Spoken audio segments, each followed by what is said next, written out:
ವೀಕ್ಷಕರಿಗೆಲ್ಲ ನಮಸ್ಕಾರ. ನಾನು ನಿಮ್ಮ ರಾಧಿಕಾ ಋಷಿಕೇಶ್.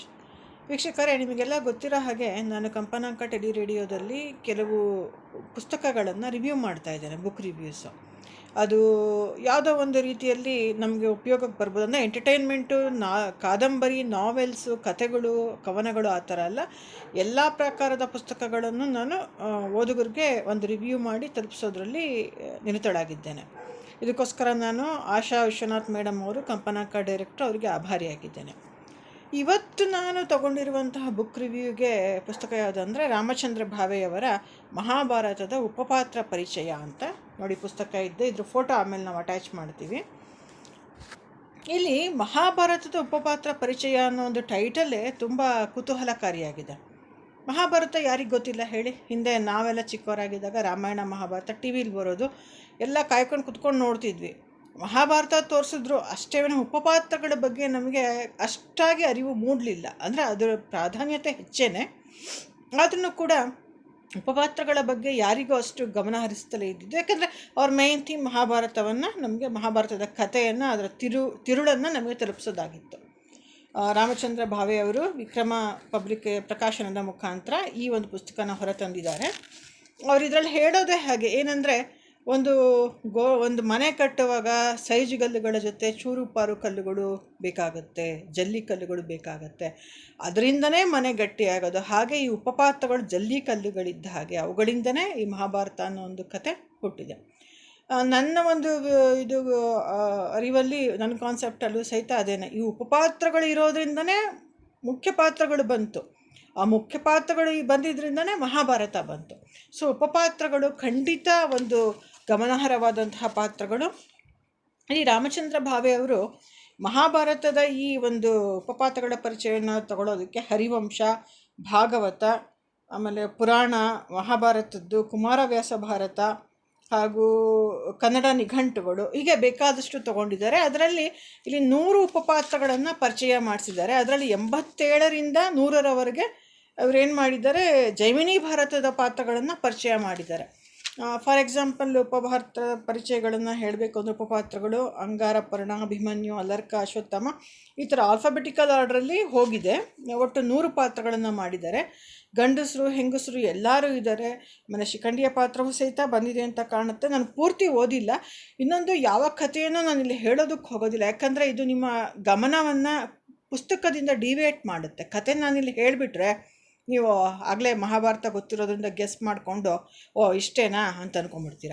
ಇನ್ನೊಂದು, ಈ ಪುಸ್ತಕ ಪ್ರತಿಯೊಂದು ಸ್ಕೂಲು ಕಾಲೇಜಲ್ಲೂ ಇರಬೇಕು. ಈ ಪುಸ್ತಕ ಹೆಚ್ಚು ಕಡಿಮೆ ಒಂದು ಟೀನೇಜ್, ಒಂದು ಹೈಸ್ಕೂಲ್ ಮಕ್ಕಳಿಗೆ, PUC 8th 9th ಮಕ್ಕಳಿಗೆ ಚೆನ್ನಾಗಿರುತ್ತೆ.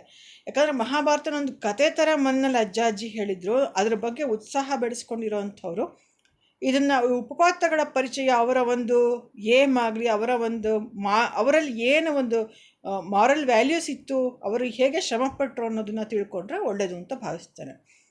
ಜೊತೆಗೆ ಪ್ರತಿಯೊಬ್ಬ ಹಿಂದೂ ಸಹಿತ ಮನೆಯಲ್ಲಿ ರಾಮಾಯಣ, ಮಹಾಭಾರತ, ಭಗವದ್ಗೀತೆಯನ್ನು ಹೇಗೆ ಇಟ್ಕೋತಾರೋ ಹಾಗೆ ಈ ಮಹಾಭಾರತದ ಉಪಪಾತ್ರದ ಪರಿಚಯನ ಈ ಒಂದು ಪುಸ್ತಕವನ್ನು ಕೊಂಡ್ಕೊಂಡು ಇಟ್ಕೊಂಡ್ರೆ ನಿಮಗೆ ಬಹುಶಃ ಎಲ್ಲೋ ಒಂದು ಕಡೆ ಮಕ್ಕಳಿಗೆ ಕತೆ ಹೇಳೋದಕ್ಕೋ ಇಲ್ಲ ಯಾವುದೋ ಒಂದು ಮಾರಲ್ ವ್ಯಾಲ್ಯೂನ ನೀವು ಯಾರಿಗಾದ್ರೂ ತಿಳಿಸ್ಬೇಕು ಅಂತಂದರೆ ಈ ಪುಸ್ತಕವನ್ನು ರೆಫರೆನ್ಸ್ ಆಗಿ ಸಹಿತ ಉಪಯೋಗಿಸ್ಕೋಬೋದು. ಮೇಲಾಗಿದ್ದು ಕನ್ನಡದ ಬುಕ್ಕು, ಕನ್ನಡ ಓದೋರೇ ಕಡಿಮೆ ಆಗ್ತಾ ಇದ್ದಾರೆ. ಈ ಬುಕ್ ರಿವ್ಯೂ ಬಂದಾಗ ನಾನು ಸಂತೋಷದಿಂದ ಒಪ್ಕೊಂಡಿದ್ದು ಅದಕ್ಕೆ. ಪುಸ್ತಕಗಳನ್ನೇ ಓದ್ತಾ ಇಲ್ಲ ಜನ, ಅದರಲ್ಲೂ ಕನ್ನಡ ಪುಸ್ತಕಗಳನ್ನಂತೂ ಇಲ್ಲವೇ ಇಲ್ಲ. ಓದೋರೇ ಇಲ್ಲ ಅಂದರೆ ಕೊಂಡ್ಕೊಳ್ಳೋರು ಯಾರು? ಹಾಗಾದರೆ ನಮ್ಮ ಭಾಷೆಯ ಒಂದು ಅಳಿವು ಉಳಿವು, ಆ ಪ್ರಶ್ನೆನೂ ಕಡೆದಾಗ ಬಂದ್ಬಿಡುತ್ತೆ. ಹಾಗಾಗಿ ದಯವಿಟ್ಟು ಕನ್ನಡ ಪುಸ್ತಕಗಳನ್ನು ಕೊಳ್ಳಿ, ಓದಿ, ಬೇರೆಯವ್ರಿಗೂ ಹೇಳಿ, ಇದನ್ನು ಹಂಚ್ಕೊಳ್ತಾ ಹೋಗಿ. ಹಾಗೂ ಮಕ್ಕಳಿಗೋಸ್ಕರ ಯಾಕೆ ಹೇಳ್ತೀವಿ ಅಂದರೆ, ನಾವಂತೂ ದೊಡ್ಡವರು ಅಲ್ಪ ಸ್ವಲ್ಪ ಕನ್ನಡ ಕಲ್ತಿದ್ವಿ, ಸಿಟಿಗೆ ಬಂದು ಚೇಂಜ್ ಆದ್ವಿ. ಆದರೆ ನಮ್ಮ ಮಕ್ಕಳು, ಎಸ್ಪೆಷಲಿ ಸಿಟಿನಲ್ಲಿರುವಂಥ ಅಂಥವ್ರ ಮಕ್ಕಳುಗಳು ಈಗ ಕನ್ನಡ ಅನ್ನೋದು ಅವ್ರಿಗೆ ಬೇಡದ ತುತ್ತಾಗ್ಬಿಟ್ಟಿದೆ. ಹಾಗಾಗಿ ಅವರು ಮುಂದೆ ದೊಡ್ಡವರಾಗಿ ನಮ್ಮ ಏಜಿಗೆ ಬರೋ ಹೊತ್ತಿಗೆ ಕನ್ನಡ ಏನು ಇರೋದೇ ಇಲ್ಲ ಬಿಡಿ, ಹೆಚ್ಚು ಕಡಿಮೆ ಕನ್ನಡ ಗ್ರಾಮಾಂತರ ಭಾಗದಲ್ಲಿ ಇರುತ್ತಷ್ಟೆ. ಸೊ ಈ ಎಲ್ಲ ಕಾರಣಗಳಿಂದ ದಯವಿಟ್ಟು ಕನ್ನಡ ಪುಸ್ತಕಗಳನ್ನು ಕೊಂಡ್ಕೊಳ್ಳೋದು ಕಲ್ತ್ಕೊಳ್ಳಿ, ಓದೋದು, ಇಲ್ಲ ಲೈಬ್ರರಿಯಿಂದ ಬಾರೋ ಮಾಡೋದು, ಆ ಥರ ಓದೋದು, ಮಕ್ಕಳಿಗೆ ಕತೆ ಓದಿ ಹೇಳೋದು, ಅವ್ರ ಕೈಲೇ ಒಂದೊಂದು ಲೈನ್ ಓದಿಸೋದು, ಒಂದೊಂದು ಪ್ಯಾರಾ ಓದಿಸಿ ನೀವು ಎಕ್ಸ್ಪ್ಲೇನ್ ಮಾಡೋದು, ಅವ್ರ ಕೈಲಿ ಎಕ್ಸ್ಪ್ಲೇನ್ ಮಾಡಿಸೋದು, ನೀವು ಕ್ವಶನ್ ಕೇಳೋದು, ಅವ್ರ ಕೈಲಿ ಕ್ವಶನ್ ಕೇಳಿಸೋದು, ಈ ಥರ ಒಂದು ಆ್ಯಕ್ಟಿವಿಟೀಸ್ನ ಇಟ್ಕೊಂಡ್ರೆ ಖಂಡಿತ ಕನ್ನಡದ ಉಳಿವು ಬೆಳೆವು ಸಾಧ್ಯ ಅಂತ ಅನಿಸುತ್ತೆ. ಇದನ್ನು ಪ್ರತಿಯೊಂದು ಮನೆಯವರು ಮಾಡೋಕ್ಕಾಗಲ್ಲ. ಯಾಕಂದರೆ ಇಲ್ಲಿ ಕೆಲವರು ಕನ್ನಡಿಗರು ಹೊರ ದೇಶಕ್ಕೆ ಹೋಗಿದ್ದಾರೆ, ಹೊರ ರಾಜ್ಯಕ್ಕೆ ಹೋಗಿದ್ದಾರೆ. ಕೆಲವ್ರಿಗೆ ಹೊರ ರಾಜ್ಯದಲ್ಲಿದ್ದು ಕನ್ನಡ ಮದರ್ ಟಂಗ್ ಆಗಿ ಉಳ್ಕೊಂಡಿದೆ, ಓದೋದು ಬರೆಯೋದು ಬರಲ್ಲ. ಅಂಥವರೆಲ್ಲ NGOಗಳ ಹಾಗೂ ಕನ್ನಡಕ್ಕಾಗಿ ಯಾರಾದರೂ ಟೀಚರ್ಸು ರಿಟೈರ್ ಆಗಿ ವಿಶ್ರಾಂತ ಜೀವನದಲ್ಲಿ ಏನಾದರೂ ನಾವು ಕನ್ನಡಕ್ಕೋಸ್ಕರ ಸೇವೆ ಸಲ್ಲಿಸ್ತೀವಿ ಅಂದರೆ ಅವರು ಈ ಒಂದು ರೀತಿಯ ಪುಸ್ತಕಗಳನ್ನು ಕೊಂಡ್ಕೊಳ್ಳೋದು, ಓದೋದು, ಹಂಚುತ್ತಾ ಹೋಗೋದನ್ನು ರೂಢಿ ಮಾಡ್ಕೋಬೋದು. ಈಗ ಮತ್ತೆ ವಿಷಯಕ್ಕೆ ಬಂದರೆ, ಅಂದರೆ ರಾಮಚಂದ್ರ ಭಾವೆಯವರ ಮಹಾಭಾರತ ಉಪಪಾತ್ರ ಪರಿಚಯ ಅನ್ನೋದಕ್ಕೆ ಬಂದರೆ, ನಾನು ಹೇಳಿದಾಗೆ 100 ಪಾತ್ರಗಳ ಬಗ್ಗೆ ಇಲ್ಲಿ ಇದೆ. ಜೈಮಿನಿ ಭಾರತದಿಂದನೂ ಸಹಿತ ಕೆಲವು ಪಾತ್ರಗಳನ್ನು ತೊಗೊಂಡಿದ್ದಾರೆ. ಸಾಕಷ್ಟು ಬುಕ್ಗಳನ್ನು ರೆಫರ್ ಮಾಡಿದ್ದಾರೆ. ಇದನ್ನು ನೀವು ಪ್ರತಿಯೊಬ್ಬರು ಕೊಂಡು ಓದಿ, ಎಸ್ಪೆಷಲಿ ಮಕ್ಕಳು, ಟೀನೇಜ್ ಮಕ್ಕಳಿರೋಂಥ ಮನೇಲಿ ಇಂಥ ಪುಸ್ತಕಗಳನ್ನ ಇಟ್ಕೊಳ್ಳೋದ್ರಿಂದ, ತಗೊಂಡು ಓದೋದ್ರಿಂದ, ಕತೆ ಹೇಳೋದ್ರಿಂದ, ಅವರ ನೀತಿ ನಿಯಮಗಳನ್ನು ಹೇಳೋದ್ರಿಂದ ಆ ವಯಸ್ಸಲ್ಲಿ ಮಕ್ಕಳ ಮನಸ್ಸಲ್ಲಿ ಅಚ್ಚೊತ್ತಿದಂಗೆ ಆಗುತ್ತೆ. ಸೊ ದಯವಿಟ್ಟು ಎಲ್ಲರೂ ಈ ಪುಸ್ತಕವನ್ನು ಕೊಂಡ್ಕೊಳ್ಳಿ, ಓದ್ಕೊಳ್ಳಿ. ಇದು ವಿಕ್ರಮ್ ಪಬ್ಲಿಕೇಶನಿಂದ ಬಂದಿದೆ. ಬೆಲೆ ಇದರದ್ದು 380 ರೂಪಾಯಿ ಅಂತ ಇದೆ. ಯಾರಿಗಾದರೂ ಆಸಕ್ತಿ ಇದ್ದಲ್ಲಿ ವಿಕ್ರಮ್ ಪಬ್ಲಿಕೇಶನ್ ಅವ್ರನ್ನಾಗಲಿ, ಇಲ್ಲ ಕಂಪನಾಂಕ ಆಶಾ ಮೇಡಮ್ನವರಾಗಲಿ ನೀವು ಸಂಪರ್ಕಿಸಬಹುದು. ಇಲ್ಲಿಗೆ ನನ್ನ ಬುಕ್ ರಿವ್ಯೂ ತುಂಬ ಸಿಂಪಲ್ಲಾಗಿ ಮುಗಿಸಿದ್ದೇನೆ. ಜೊತೆಗೆ ಕನ್ನಡದ ಬಗ್ಗೆ ಹೇಳಿದ್ದೇನೆ. ದಯವಿಟ್ಟು ಯಾರು ಅಪಾರ್ಥ ಮಾಡ್ಕೊಳ್ದಲೆ ತಮ್ಮ ಕೈಲಾದಷ್ಟು ಕನ್ನಡದ ಸೇವೆ, ಕನ್ನಡ ಪುಸ್ತಕಗಳ ಸೇವೆಯನ್ನು ಮಾಡಿ ಅಂತ ಕೇಳ್ಕೊಳ್ತೇನೆ. ನಮಸ್ಕಾರ.